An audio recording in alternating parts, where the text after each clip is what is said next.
Hello there, this is WZ9O, and welcome to the very first episode of Ham Radio Stuff. But Claire, I may ask, was it the first episode, episode 0? Well, in a way, yes. That was just an introduction about me. So why am I here? Well, let's talk about Field Day. Field Day is a special event that the ARRL puts out on the fourth full weekend of June. To sum it up best, it is Ham Radio's open house.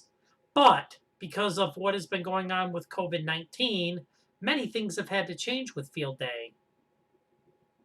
So many things that I'm sure other ham radio operators on YouTube, like Ham Radio Concepts and Ham Radio Q&A, have already talked about, so I will not be going into that too much. Other than the fact that home stations, Class D, can now work other stations that are from home as Class D for points. I am pretty sure you want to hear what I'm going to be doing for Field Day. So, I'll tell you. I'll be operating my ICOM 746 with my end-fed half-wave antenna at the start of Field Day at around 1 o'clock Central Time, which is 1800 Zulu, I believe.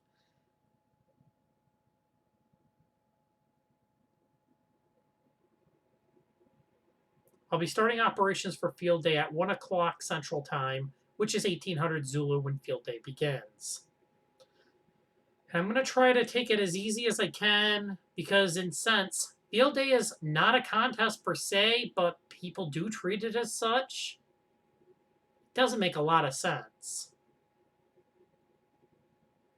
And you might be wondering, what other stuff would I be doing for Field Day other than just talking on the radio? Well, I do have a little special project that I'll be uploading in the next episode, if it can get here in time, which I'm pretty sure it will be. This is one concern that I have.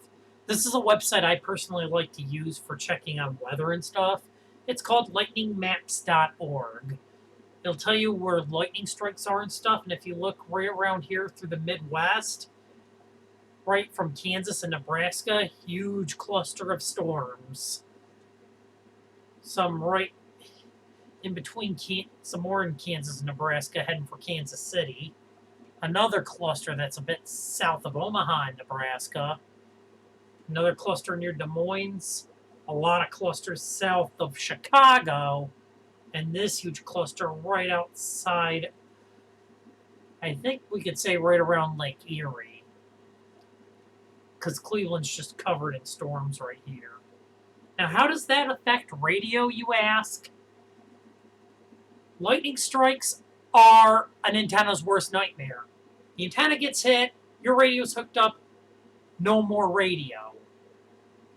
It'll more than likely get fried unless you ground the antenna or the tower.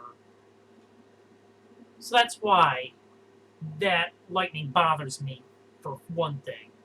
And another thing is, with a lot of lightning, it can cause nasty static crashes on 40 and 80 meters. Let's take a listen, because I tried to check into the 3905 Century Club net on 40 meters. If you listen, this is supposed to be the 3905 Century Club net on 40. However, I checked out of the net because of how horrendous it sounds. This is what the 3905 Century Club net sounds from west central Wisconsin. If you take a look, the storms are about, maybe at best, 300 or 400 miles away from me.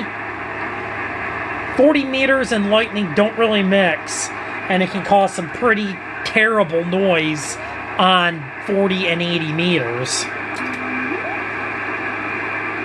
At least the noise floor on 80 for me is not too bad right now.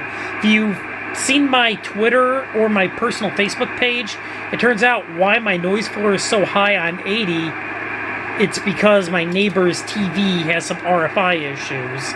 And I am going to reach out to the local ham radio club and see if they have an RFI coordinator to help me resolve that. For some reason I can hear Bob just fine on the net, but anything else just sounds way too quiet. So yeah, I'm really hoping that to a lot of my ham radio friends that this line of storms isn't going to be a damper for your field day. A lot of people are going to be wondering, Claire, what on earth are you going to be doing for field day for food? Well, here's your answer. These are two rations. One is a 24-hour, and the other one's just a single meal.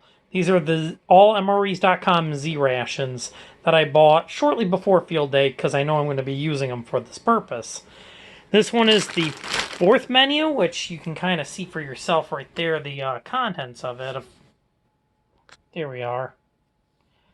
And the second one is actually a dual entree, which will be my breakfast for Sunday morning. And just a random pepperoni pizza slice. Same one that they use in the current MREs. Talk about going a little rustic for your food, huh?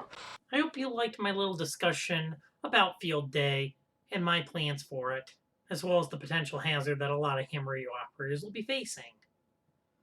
If you do hear me, do give me a shout out.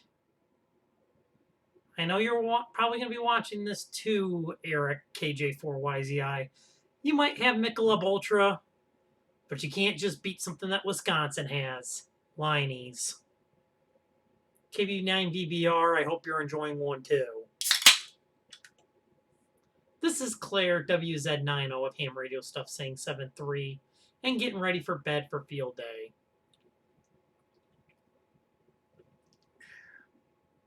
Enjoy field day, because this one's not just for Michael, this is for all of the hams participating from home, or if you're lucky enough, with your club and following social distancing.